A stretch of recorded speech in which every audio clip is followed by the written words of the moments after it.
All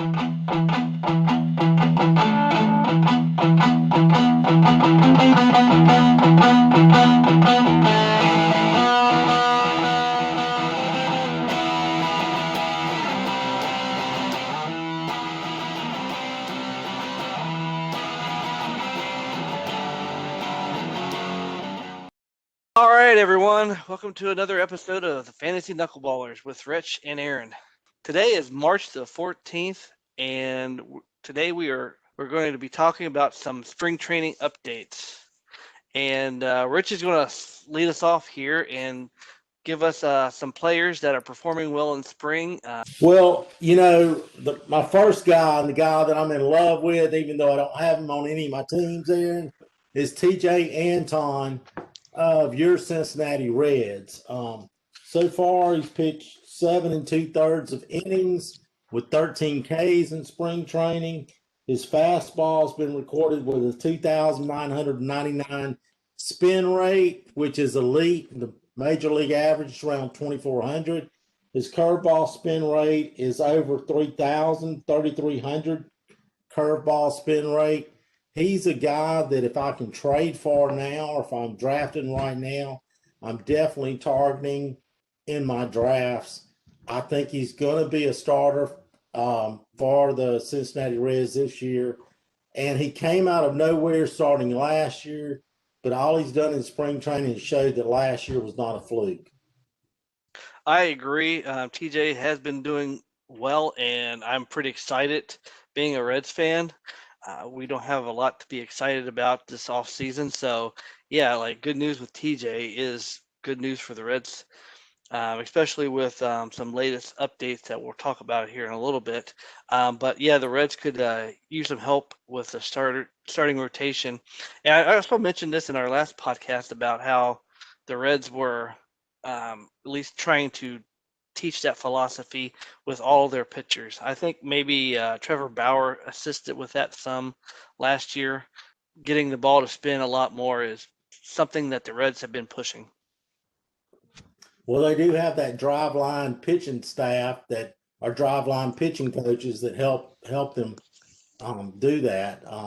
My second guy, one of the things I look at in spring training is look at guys that maybe had declining velocity last year and see if their velocity is rebounded. One of those guys is Mike Minor.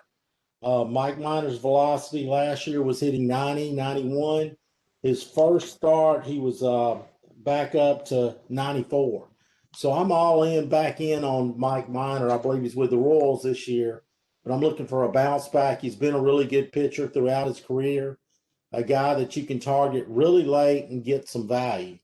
Now, a couple of young guys that I kind of targeted that are looking really good in spring is Andrew Vaughn for the White Sox. He's looking like he's going to take the DH role and run with it. He's having a hot spring. Another guy is with the Red Sox, Bobby Dahlback. He looks like he's the real deal. He's got plus power, and he looks like his hit tool is going to be better. Josh Rojas for the Arizona Diamondbacks is a guy that plays a lot of different positions, and he has been on fire to start the season. I think he's got 3 homers already in spring training. His OPS is over 1,000. It's at 1,100 right now. They have him playing all over. They have him playing in the outfield. They have him playing at shortstop. They have him playing at second base. He's a guy that could end up at second base full time that has the potential to hit 20 homers and 20 steals. He's one of those kind of players. The hit tool has been the one concern, but he has had a couple of cups of coffee in the major leagues and looks like he's turned that corner. Yeah, that was one of the players I was looking at in our NL only league. And to tell you the truth, in our NL only league, he's still undrafted. So if depending on when your waivers start for your leagues, he's probably a player that's out there in pretty much every league. A good spring usually leads to opportunities in the regular season. So by all means, go out. If you have a free bench spot, go ahead. There's worse gambles out there. I think the guy he's got to beat out is Asdrubal Cabrera, who's 35 years old. He can play all over the field, either at first base, third base, or second base. So I think if he continues this over the next week or two, he could end up being that starting second baseman. Or they could move Kettle Marte back to second base and move Josh Rojas back to center field, because that's where he came up originally when he was with the Astros and with the D-backs. Speaking of Kettle Marte, that's another guy that's been having a fantastic spring. Word is that he's had two of the highest exit velocities home runs of the spring. Like, he's almost elite. Of those two home runs, they were almost elite exit velocities. So as far as Kettle Marte here in the spring, 2020, he might be putting that way in the rearview mirror, and it might have been a down year based on a injury. He's looking like he's going to be more like the 2019 version of Marte rather than the 2020. So just keep that in mind, everyone listening, that Marte might be the real deal this year. He's got to prove that power's for real, so we'll see this year.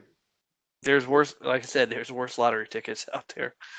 Like I said, I was a little skeptical on earlier podcasts, but I'm turning the corner there, and I'm kind of buying in. So, oh yeah, I wanted to bring up Bobby Dahlbach there. There's a lot of comparisons that being thrown out for him, and I think one of them is Aaron Judge. That's not a bad comparison. Getting talk about opening the season as the Red Sox first baseman, just because there's a glut in the outfield, and if he gets that starting opportunity, I think he can cash in for 30 home runs easy. What are your thoughts? Oh, I think so. I mean, when you look at he has a minor league track record of hitting 25 plus bombs. So I think that could translate to Fenway to be a guy that can hit 30 bombs. There's nobody really standing in his way. The Red Sox are not in really a rebuild, but a reload mode, and he could be part of that. So I definitely think Bobby Dahlbach is a good play, especially if you're looking for late corner infield in a mixed league, or if you're in an AL only league. He's a guy that you can kind of wait and pick up other good players while you wait and pick up Dahlbach later. A couple other guys I got, Aaron, that I'm kind of looking forward to seeing is Eduardo Rodriguez. He's looked good so far with the Red Sox, coming back from COVID and having heart issues. And then Mad Bum, he's a guy that's too prideful to be as bad as he was last year. Mad Bum has showed up spring training, hitting right around 90, 91 after last year, staying around 88.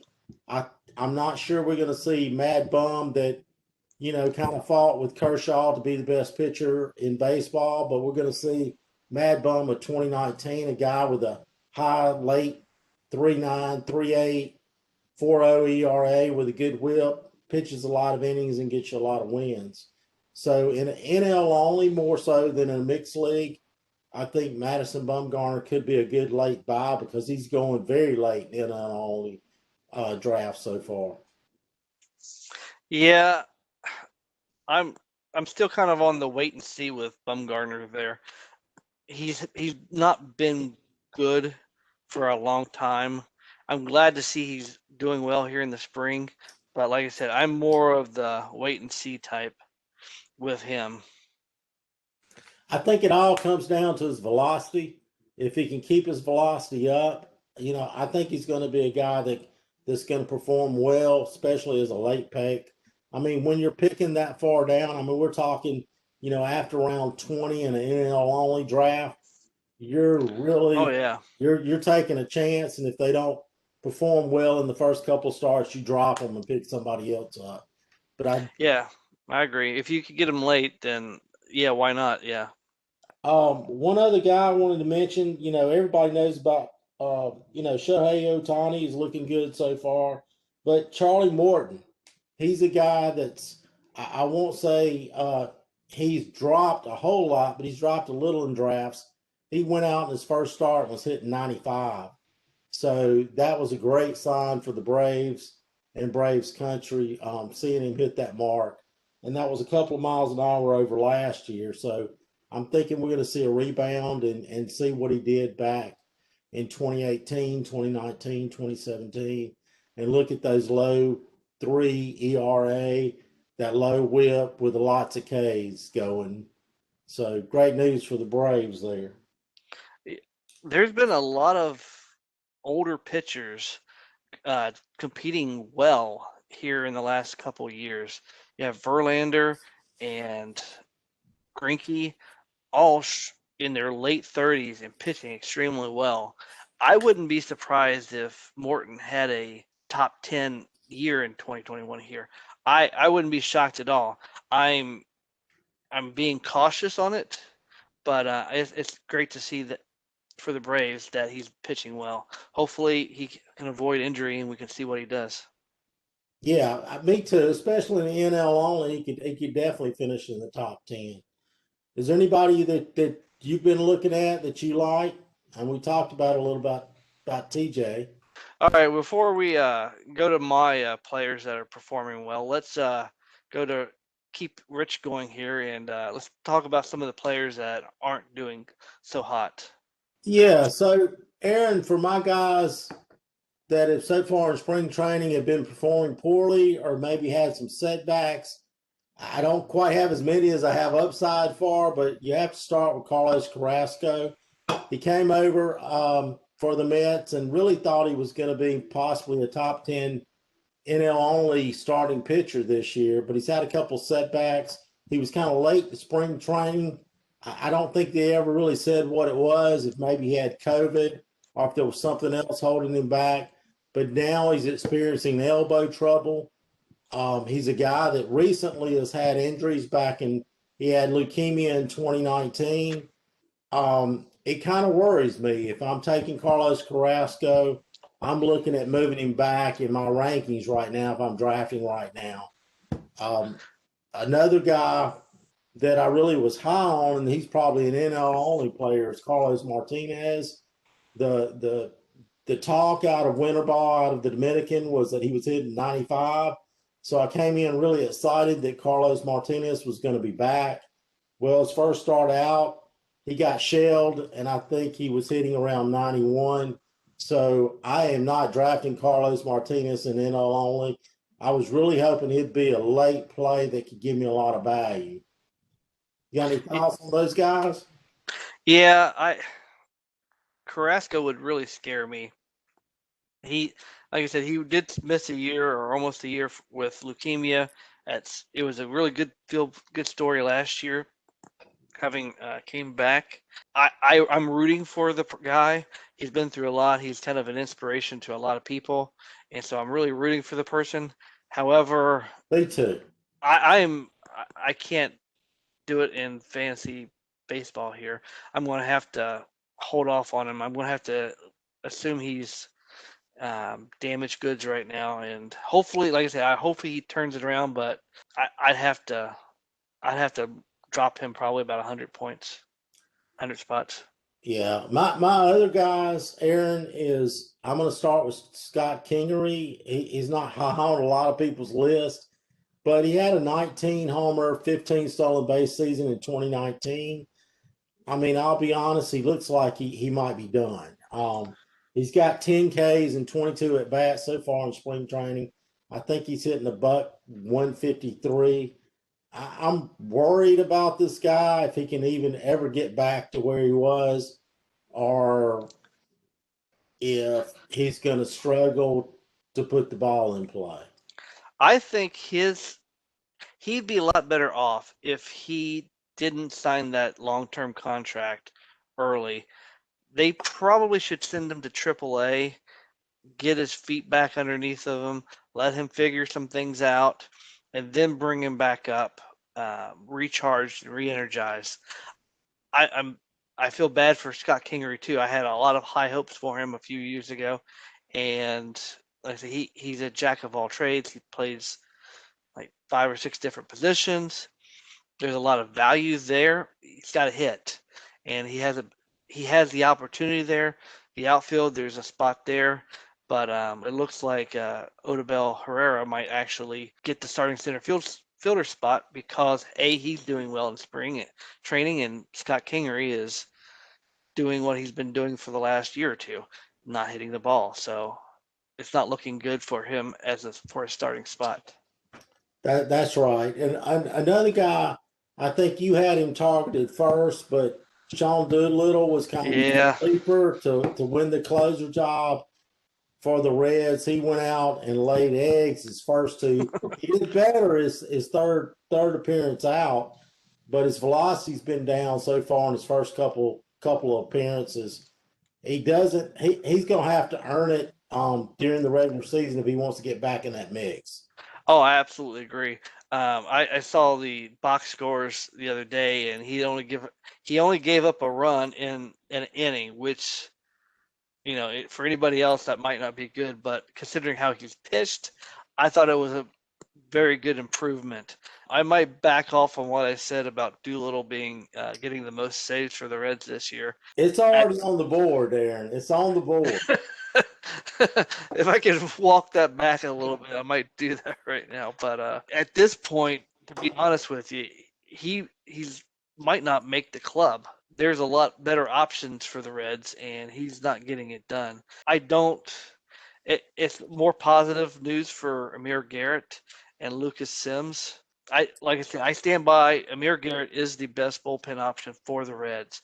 However, I don't believe that the best bullpen option should be the closer. There's usually more high-pressured situations in games than the ninth inning, and I think that would be where he's best utilized. David Bell has been manager with more of a non-old school mentality.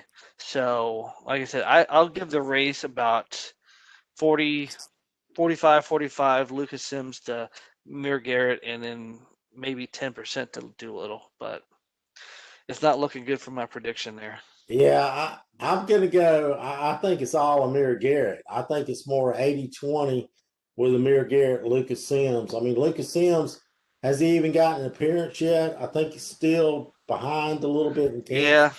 I think it's Amir Garrett's to lose. Now, he could lose it but going to the next guy, I think Ozzy Albee's. He's been banged up in camp. One of the things that concerns me, and I'm probably trying to buy him low, Aaron, because I love Ozzy Albee's. I'm not giving him up easy. So far, he's missed time in camp. He had trouble with injuries last year in 2020. He's had some hamstring injuries and looks like he's had some leg issues. My concern is it going to affect him in the speed component? And then does he miss time again this year? Does he become a guy that's always injured, plays 120, 130 games versus 150, 160? What are your thoughts there? My thoughts is you're trying to get him at a discount here. That's what I think. Maybe so, but he's dinged up right now. So he is dinged up. Yeah, like I said, we'll have to. If he's not in the lineup, the Braves don't have a lot of great options. They have a few guys that they could play there. They really need him at the top of the lineup. Like I said, they're a lot worse team without Albies. I agree. You're right. So, like I said, that doesn't bode well. It makes me reconsider my pick there, but nothing I can do there. Good, Aaron. Good. All right, we'll go to my list of players performing well. This isn't my players doing better than Rich's players or anything like that. It's just here's a big list of players that's caught my eyes and versus a big list that caught Rich's eye. And my first one on there is Brandon Nimmo. He has an OPS of 1.242 in the spring here. He has one home run. He has 8 hits and 20 at bats. He had an OBP of over 500. So if he's able to put together a good season here, that will go a long way towards helping the Mets win a pennant for the first time. But like I said, I'm pretty happy that he's actually starting off out of the gate pretty hot. Aaron, I like Brandon Nemo too. I think it was Harold Reynolds who said a couple of years ago he thought he was a future star. He's a guy that has an elite on base percentage guy. There are a few guys like that can post a 400 OPS every year, or even do it once, and he did it last year. Yeah. So he's kind of fits in that Joey Votto mode, in that he has some power, not a lot of power, but he can get on base with the best of them. I think the trouble has been he's kind of been outcast. He's been put in center field, and he's not a true center fielder. He's more of a right fielder, left fielder kind of guy, and he's been forced to play center field because they don't have anybody better. I really look for him to have a big year, and then they went out and signed Kevin Pillar. So it really worries me. Kevin Pillar's having a good spring as well. But I agree with you. I think Brandon Nemo with consistent playing time is a really, really good player, can help your team win. Absolutely. And the next two guys are both from San Diego, which is interesting because San Diego has a lot of really good talent out there. As we all know, we have Tatis and Machado, Will Myers and Hosmer. They have a lot of talent out there, and a lot of people are competing for playing time. So to see these two guys doing well in the spring training goes a long way for them to in their standing with the team. I won't say for playing time because CJ Abrams will be in the minors, but I think he might actually get to AAA this year. He's still probably a full year, maybe more away. His problem is there's a log jam there at shortstop and obviously third base. There's guys who are not going anywhere for about a decade, so there's no immediate opening for him. There's the outfield potentially, as well as second base, but like I said, right now they have a lot of options there. So Abrams is at least a couple years away. In the Blake Snell trade and with some of the other trades that the Padres made in the offseason, they refused to trade Abrams because they knew what kind of player he was. So San Diego obviously has plans for him. It's pretty exciting to see that team with so many high quality players there in the minors. And another one, Jorge Mateo, came over from Oakland last year in a trade that was way under the radar. I thought he was a really good buy low candidate. He didn't get a lot of playing time last year. He kind of up and down. He was on the taxi squad for a lot of the year. So he didn't get a lot of playing time, had mixed results when he did have playing time. But if you want a super deep sleeper, Mateo might not be a bad option. Trent Grisham has already had an injury this spring. He's questionable for opening day. He might be getting back on the field. Mateo, if he can hit, then they might find room for him. I think with Tommy Pham and Will Myers, they both have an injury history. So there definitely opens up a position out there.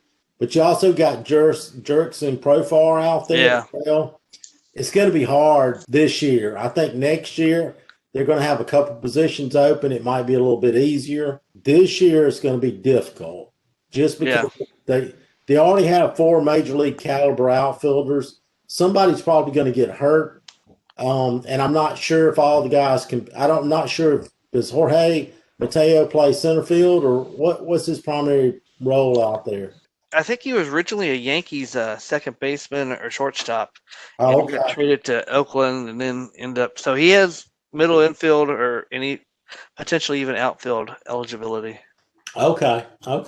And I'm with you with C.J. Abrams.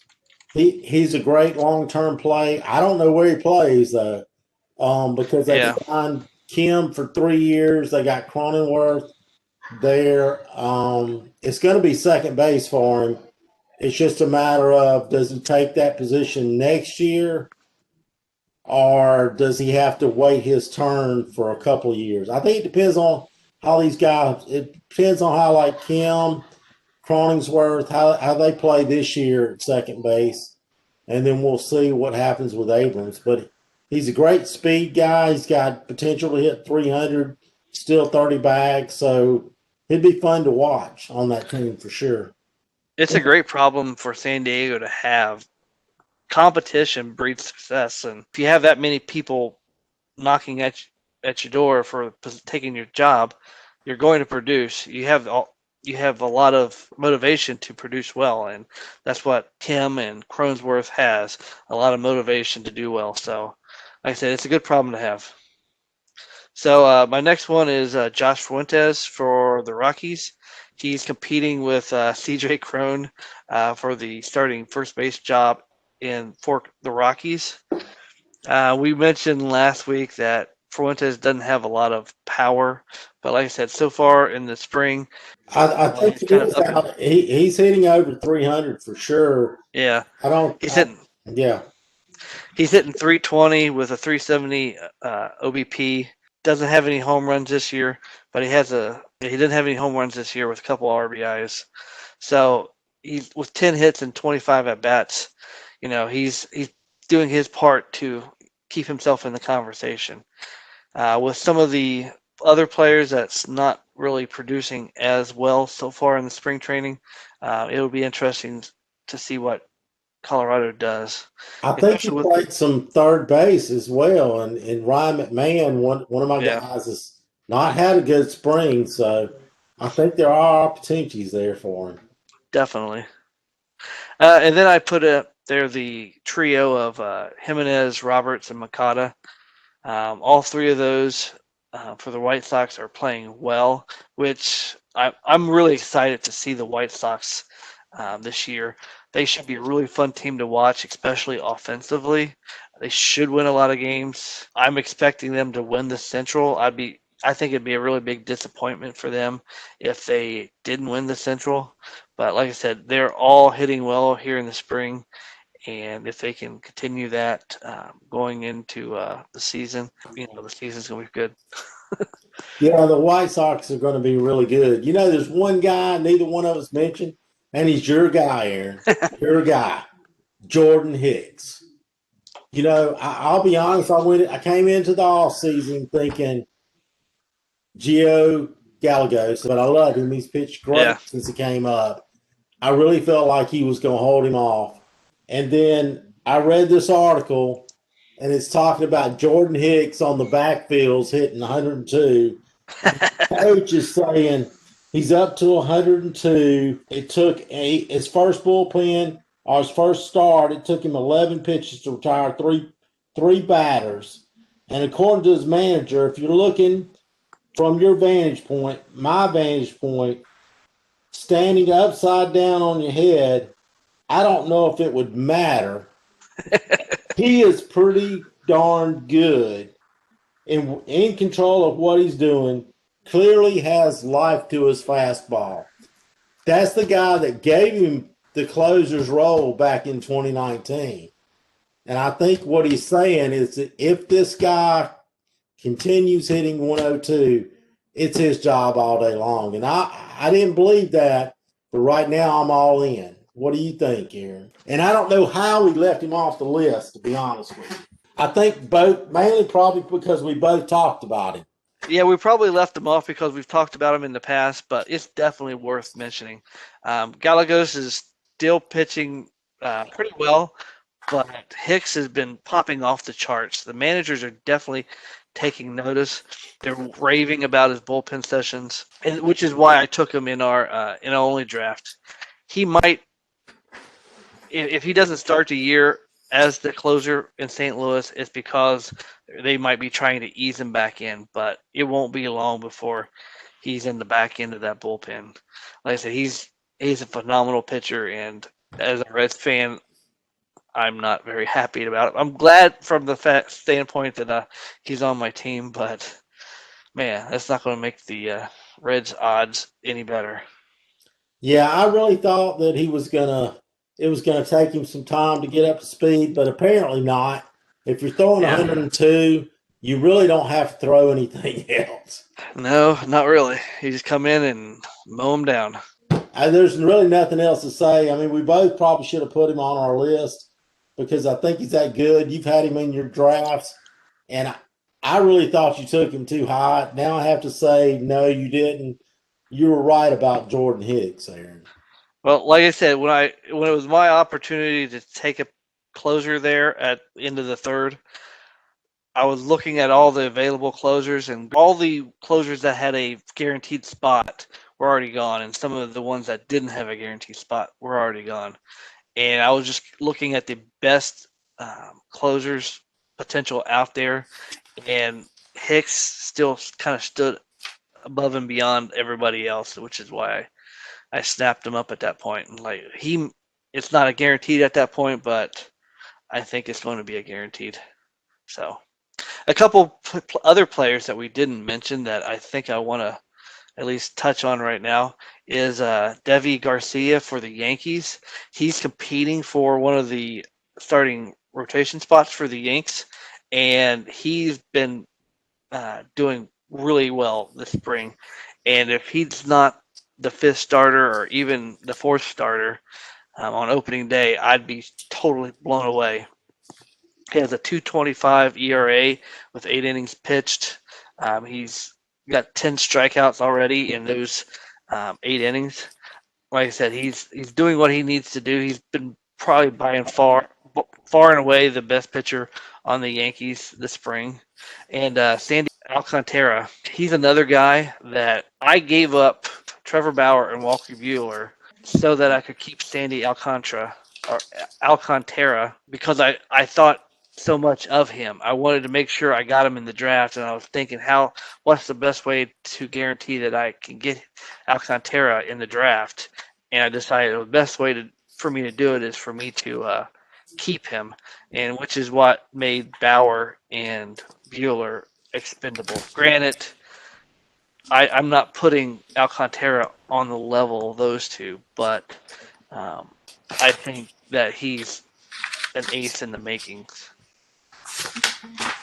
What do you think of those two guys? I think he's really good, but I'm not sure he's Buehler or Trevor Bauer. Yeah, he's probably not Buehler or Trevor Bauer. I don't want to confuse anybody with that, but I think he can probably take another step forward this year and get a sub 3 ERA for the season and probably maybe a 1.1 WHIP with probably close to a K per 9 or a K per inning. I think they're all doable, and if you can do that over the course of the season, then you're a top 10 pitcher. Yeah, I think he can be. He can hit 97 on the radar. His pitches have a lot of movement, but right now he still pitches to contact a little bit too more. He's got that great fastball. He kind of needs something to put people away, and I think he still has that chance, even without putting everybody away and having a 30% K rate. He's a guy that's really good. So I have him on a couple of my teams. I like him a lot. So I'm with you there, Aaron. All right. Well, let's move on to my players that caught my eyes that aren't doing well this spring. So first off, I will mention Tommy Pham, which is important because we brought up those players from the Padres that were doing well. Tommy Pham's coming off a injury from last year. He's getting a little bit older, and he's just really not producing in the spring here. It's not the end of the world. He's a veteran player. He'll have opportunities to correct it, but right now, Tommy Pham. Well, he's 33 years old. You're right. He missed a lot of time last year. Yeah. You definitely have to have some concerns if he's going to rebound this year. He could easily be replaced. I mean, if something happens, you could see somebody else taking his position in the outfield. He's on the last year of his contract with the Padres. Next year, he'll be a free agent. I can't see him being with the Padres long term. So, he's definitely somebody that gets off to a poor start. He could be replaced. Yeah, and that's the important part. He has 2 hits and 24 at bats, and in short sample size in his spring training. He's a veteran player, so I don't think San Diego is going to worry about it right now. But if that translates over into the regular season, yeah, there are plenty of competition there. He will not be in the starting lineup for very long. So Yeah, it's just something to watch about, especially on teams like the Dodgers and the Padres. They have a lot of guys on that team that can take their spot at any given chance. So something to watch out for. And Jose Brayu, the AL MVP from last year.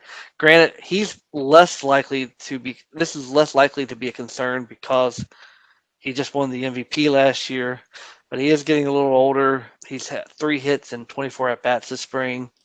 Probably just shaking some rust off. It's just one of those. You got to take things with a grain of salt sometimes with the spring training.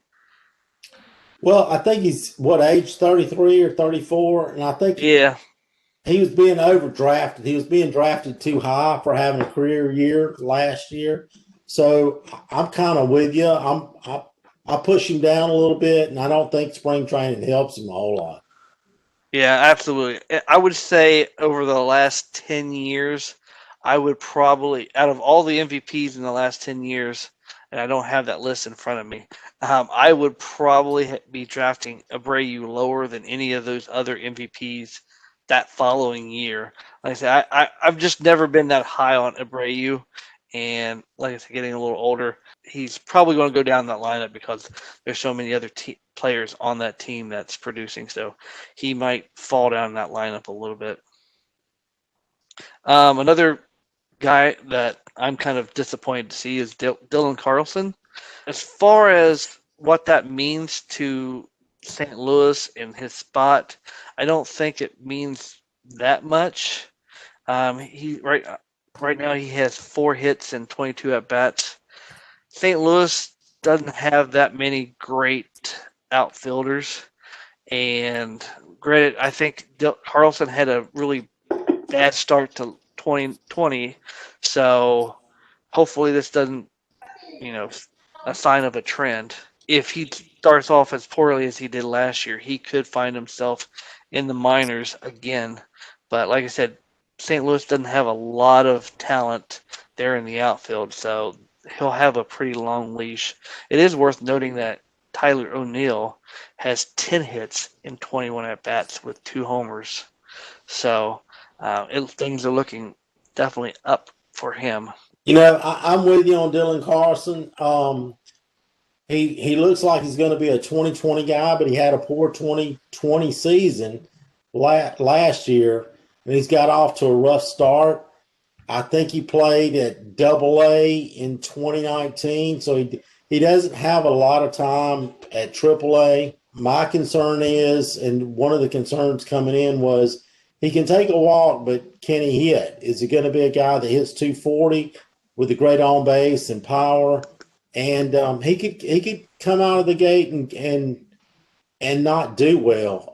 The Cardinals don't have a lot of options though, so that works in his favor. I think he's going to get the opportunity at least through the first, say, 50 games to get the ship right. If I'm drafting now, I'm probably pushing him back. I want to say in mixed leagues, he was going around 150 to 190. Right now, I might push him in the 200s and take some other guys ahead of him. Yeah, like I said, after his start last year, my concern is he may be one of those guys that are just starting a late start to the season. Some guys just don't hit in April and sometimes in May, and they come on second half of the season. Hopefully, he's not like that, and he can turn it around as the season starts.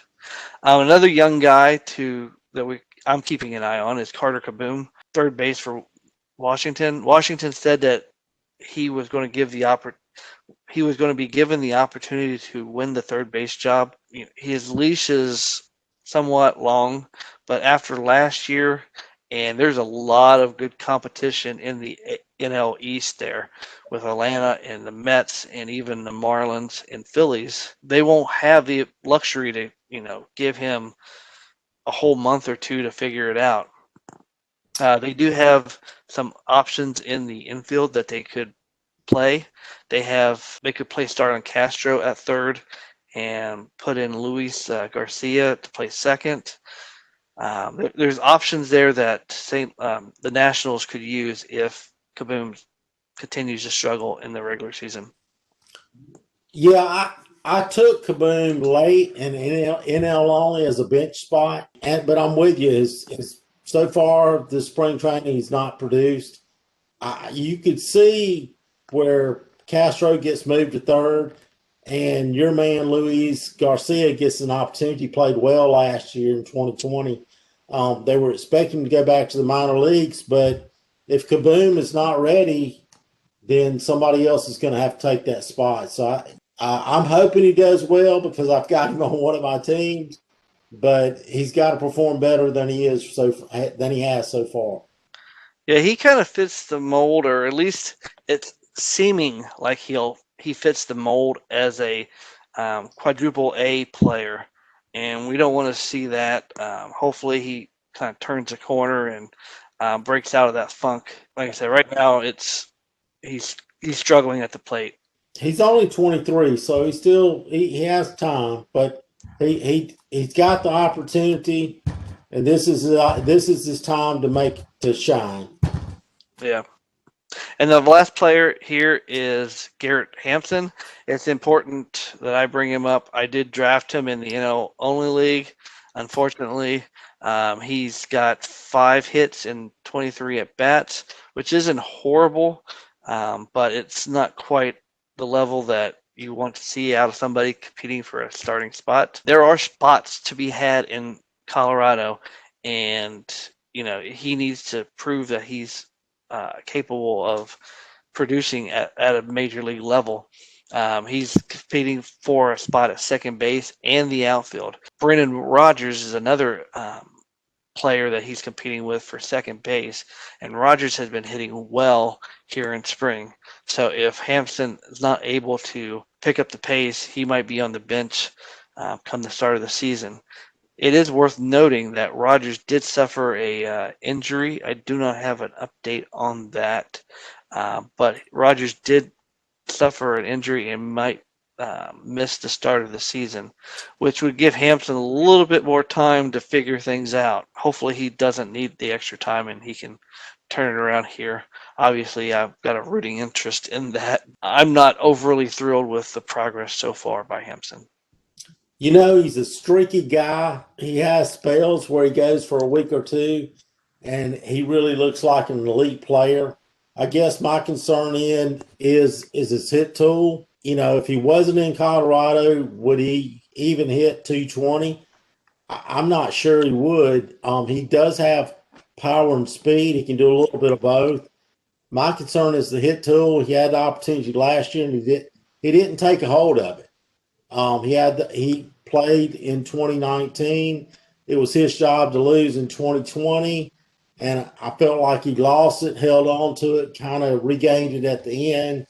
And now 2021, I'm out on Garrett Hampson, but I do see flashes of really good things there. Like I said, he has the potential with power and speed to be elite if the hit tool is there. Colorado helps cover up a lot of mistakes.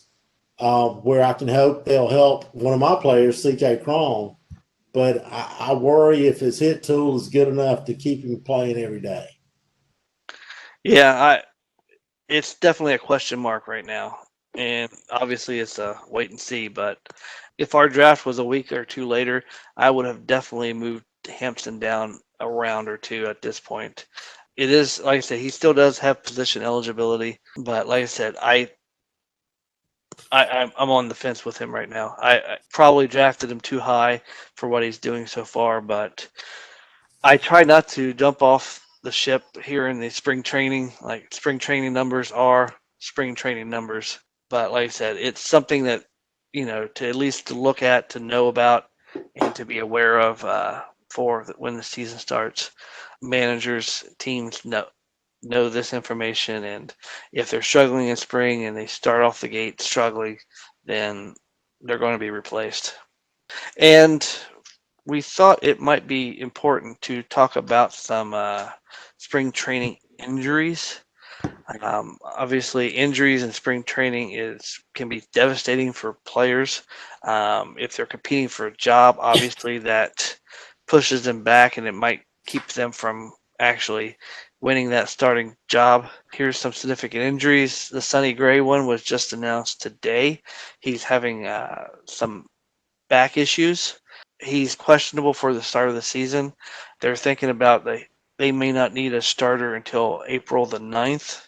So he might start the season on the IL and then maybe pitch that first game or the first time they need a fifth starter on April the 9th. That's what's being said right now. I'm going to have to look at that because they play the Pirates a lot early. So if they play the Pirates, I might be okay with that.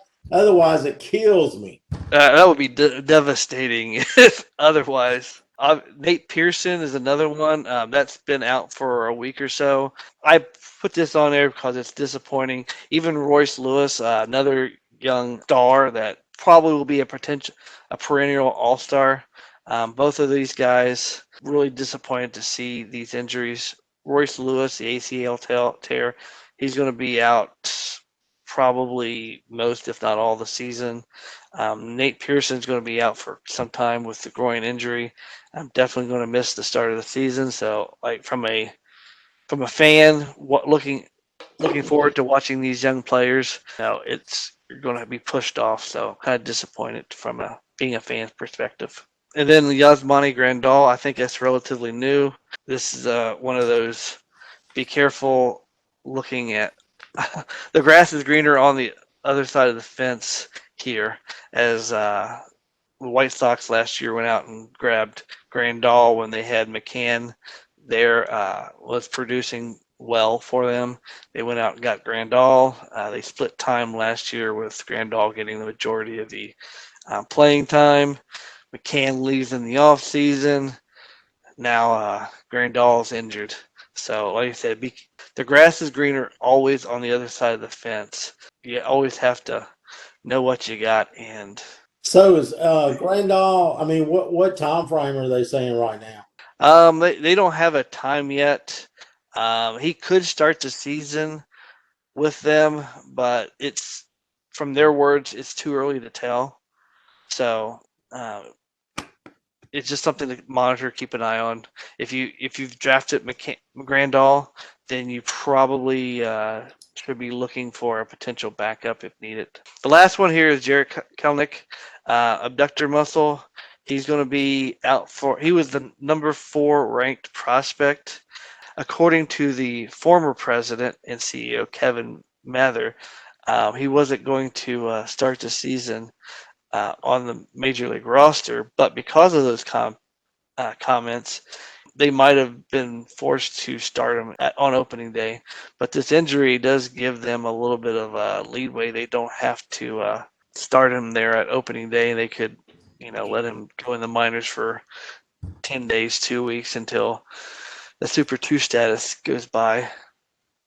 I totally agree. I think this injury gives them an out, and now they can put him in the minor leagues for, 3 weeks or a month, and then bring him up, and then he's going to be their starter for the rest of the year.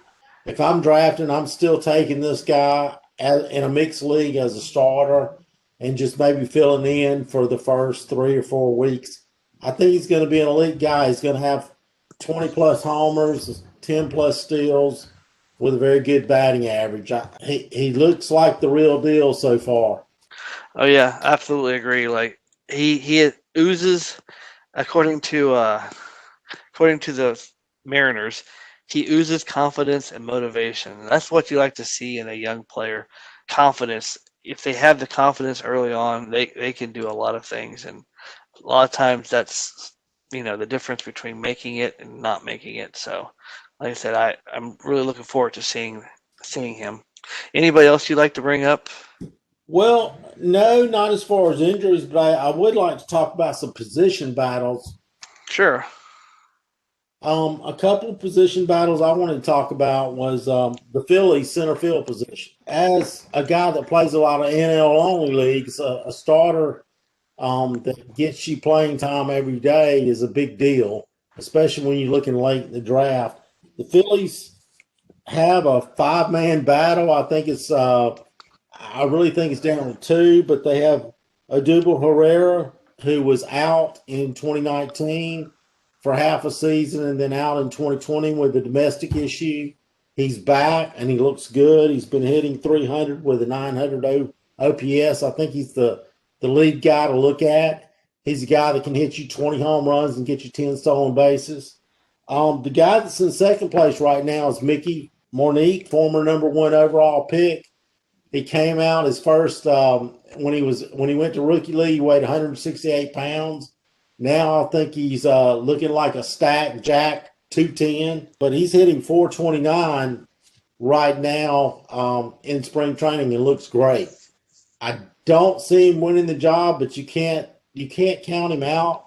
Joe Girardi has spoken highly of him so far and said he's a scrapper. There's something about him he likes. I think Scott Kingery was in that mix. I think he's out now. Roman Quinn is in that mix, but I think you know what you got. A really good defender, a guy that can steal you a lot of bags. He can't hit. And then Adam Hazley is the fifth guy in that mix. He has been injured and just coming back. That puts him a little behind the other guys. So for me, this is a two-man race. I think Herrera has the lead. Monique, he's played really well. He looks good. If you look at a baseball player, he's about 6'3", 6'4", 210. He looks like a baseball player. I think it comes down to those two guys. I'm betting on Herrera. He's only 29, and he has a long track record of success. He's a guy that if you're looking at, say, who were the top 50 players in the league, he's always been borderline right there in the NL-only leagues. So he's a guy I'm targeting late. Oh, absolutely. Herrera, you said that they're still battling and it's a two-man competition, but I'll go ahead and tell you right now that it's Herrera's job on opening day. They're going to let him start the year in the majors. Mickey Monique is going to start the year in the minors. They're going to get him a little bit more seasoning, quote unquote, and let him get by the Super 2 status at the very least. And depending on how Herrera's doing in the spring training there, they'll bring him up accordingly. If Herrera, hits the ground running and, hits 300, that has really good defense in the field, he's going to have a long leash. But if he comes up and struggles, then, after about 2-3 weeks, they'll bring up the youngster and get him going. So, I'll agree with you there. Totally. And then I think we talked about it earlier, but the Reds closer situation, I think we're in agreement that Amir Garrett's got the lead with Lucas Sims second. Yeah. And I think that's pretty much set. I mean, I think if Lucas Sims wins that job, it's going to be after the beginning of the season. Do you have you think differently or? Yeah, I will have to say, it seems like I'm holding on hope that Amir Garrett doesn't become the closer. And that's, like I said, I think that the best relief pitcher should pitch in probably the 7th, 8th, 6th inning, depending on where the most critical point of the game is. And him being a lefty, a very effective lefty, I have a hard time putting my best lefty in the closer spot because of that. So I think there's a lot of good reasons. And to be honest with you, David Bell is a new school manager, and he doesn't follow some of those old traditions as, your best reliever being in the closer spot. And he'll pitch pitchers for multiple innings. So I wouldn't say that there's going to be a definite closer come opening day. Like it may be a month or two or a couple weeks into the season before they actually decide on how to handle that bullpen. But I can see David Bell bringing Garrett in, pitching him 2-3 innings, and then resting him for 3 or 4 days. Because he's that good of a reliever, I still wouldn't draft him up near elite closer status. He'd be more of a middle tier. I don't think it's going to be your typical closer situation there in Cincinnati. We will see. Another guy that's not conventional is Gabe Kepler in San Francisco. I think he wants to use the committee. but I think it's a two-man race with Jake McGee and Tyler Rogers. McGee's came out the gate. He's got 45 career saves. He's pitched 4 innings, 0 runs, 5 Ks. Tyler Rogers has pitched well so far as well. Comparing last year, both of them had really good seasons.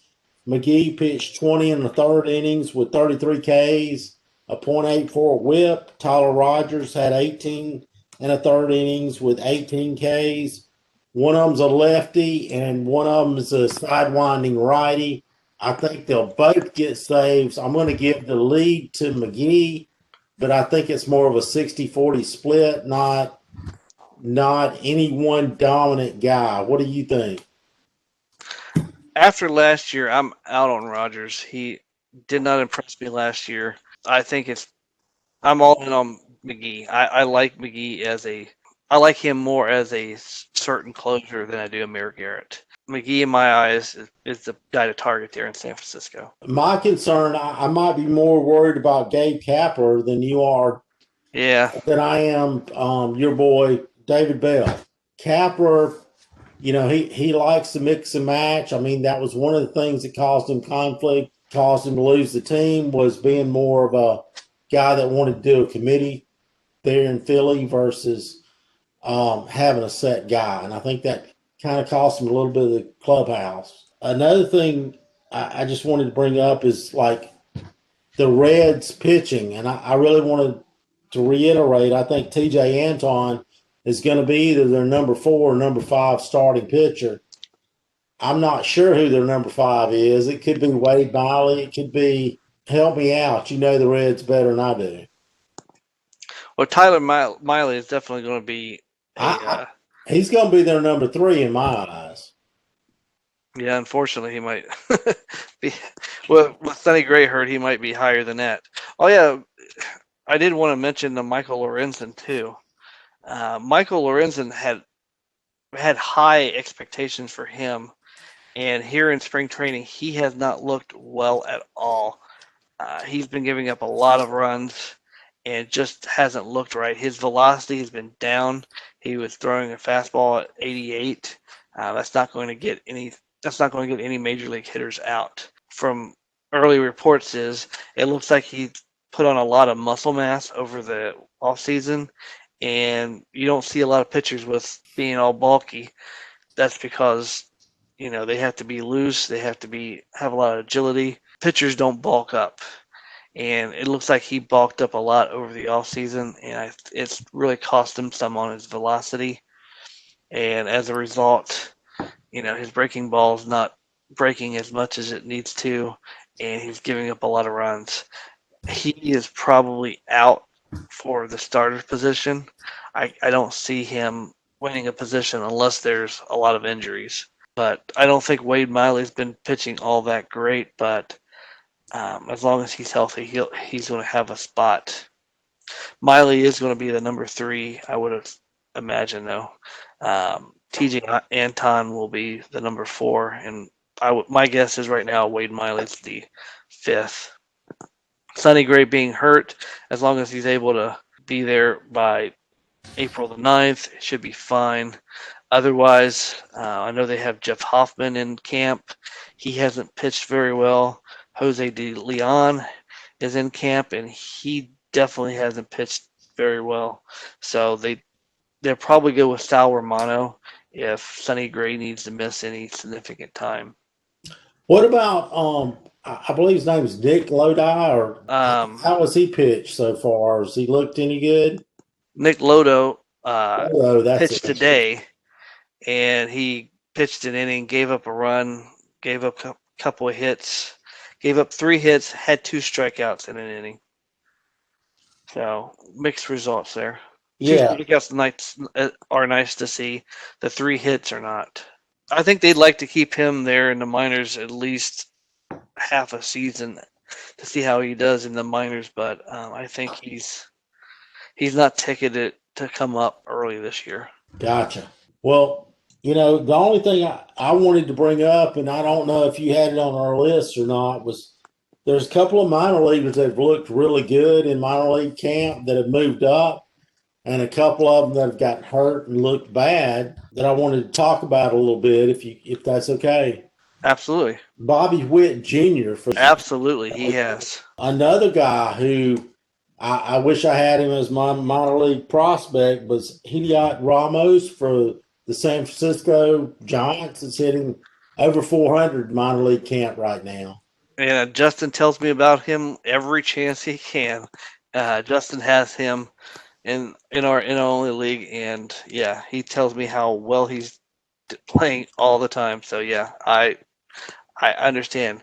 Bobby Witt Jr. in particular, he's busting down the door. He's not going to play shortstop, but he's probably going to playing a lot of third base for the big league club this year, no doubt. Yeah, I wasn't expecting him this year. I thought he was a little further away, but yeah, he's played well. Another guy is Garrett Crochet, the pitcher for the White Sox that he played in the bullpen last year. He's looked really good along with Andrew Vaughn for the White Sox. I really like Julio Rodriguez for the Mariners. Everybody talks about Kellnick, but Rodriguez is only 20 years old and is holding his own right now in spring training camp. Yeah, he's not that far behind Kellnick as far as prospects wise either. Rodriguez is the number 5 prospect. Kellnick's number 4, so they're right there, 1A, 1B. You know, absolutely. Right. You talking about Max, the Mariners guys up in Alaska that I'm thinking of, they really got a good team to watch over the next couple of years because Julio Rodriguez, Jared Kellnick, Logan Gilbert, absolutely. Just those 3 are, in my mind, are all top 25 prospects, and they all are proving themselves at the high levels right now in spring training and showing they belong on the major league team. And then they already have some guys already, so you got to like that. And then we talked about Bobby Dahlback earlier, his pitcher playing well. The guy that I've kind of really wanted to see, and I haven't heard a lot about him, is O'Neal Cruz out of the Pirates. He's been doing pretty well, I believe. Okay. Like I said, he should be. He'll be a really interesting one to watch this year. With the Pirates being the Pirates, whether he starts opening day, I wouldn't guarantee it, but like I said, he's going to get a lot of playing time this year, I believe. Is on your list Nolan Jones for the Indians? No, it's not, but it probably should be. Yeah, like he's one of the guys that I'm watching out for this year. He's a pretty exciting player, and I'm look forward to seeing him play. I think he makes his first appearance here in 2021. And Matthew Liberatore for the Cardinals, the player that famously got traded for Randy Arozarena. So that's 4 podcasts in a row. Thank you, Aaron, for that. I had to get it in there. I have to get it in there. Otherwise, like, I don't get paid. That was for you, Justin. No, I said for me, a couple players that have kind of lost some of their prospect status, and a couple of them were my guys, but I'm going to go with Edward Cabrera for the for the Marlins. He really looked like he was poised to come up and do well. 2020, he was on the verge of making the major league team. He comes out in spring training and he's hurt. Right now, we don't have a timetable when he's going to come back, but it looks like a nerve or a shoulder injury. I've really pushed him down. Will Wilson for the Angels has had a poor spring. Royce Lewis that you talked about. And I would throw Hunter Bishop for the San Francisco Giants as a guy that I was really high on coming out of the draft. He looks like he's having trouble making barrels. He has trouble putting the ball in play. Yeah. Let me jump back to Liberatore there for a second. You mentioned Carlos Martinez, Mike Mikolas. Yeah, he's hurt. So the Cardinals are going to need starters. One guy that is doing well is Gumbar, who they traded to Colorado, which is a good thing for Colorado fans. It's still not going to make the trade of Arenado any better for him, but Gomer's done well, yeah. They're going to be forced to play Gant and some of the others in the rotation, but if Liberatore goes down, I could see him being back up with a big league team like before too long. Yeah, I could too. I think he's going to get the opportunity this year to start for the Cardinals. I think Ponce de Leon is going to Yeah. get the opportunity as well. I mean, he's looked pretty good so far in spring. He's one of those guys that Justin loves. He's got a high K per inning ratio, at least so far. But I think Levitor is probably the class. He's probably top of the class, and he's going to get opportunity soon. Well, they're going to. St. Louis has a vested interest to make him a success, especially because of that trade. They're wanting to. They're going to be wanting to show that they didn't give up on a potential All Star for nothing. So, like I said, I can see him making a significant impact this year. I agree. Anybody else you want to bring up? No, I think that covers it. All right. I think Jas Chisholm has been playing pretty well for Miami. I think he gets a start. He's going to be up before too long there in Miami. I'm pretty excited to see him. He came over from Arizona in the offseason in a kind of a rare minor league swap there. Like I said, That trade hasn't looked so far so good for the Marlins because they gave up Zach Gallen. Oh, yeah. So for me, I mean, I think Jas Chisholm and what his calling card is power. The question is, can he hit? And so I'm still waiting to see. Yeah. Expect him to do pretty well. So I like the Marlins scouting department, and they seem to do pretty well. So I'm kind of excited to see what he can do. All right. Well, thank you everyone for listening. We're the Fantasy Knuckleballers. You can email us at mvp@fantasyknuckleballers.com. See us on Twitter at fknuckleballers, or go to our website at fantasyknuckleballers.com. Feel free to send us emails, tweets, ask us questions. We'll answer them on the show. We'll send you updates by email. Welcome any type of feedback you may give us. And thanks again for listening.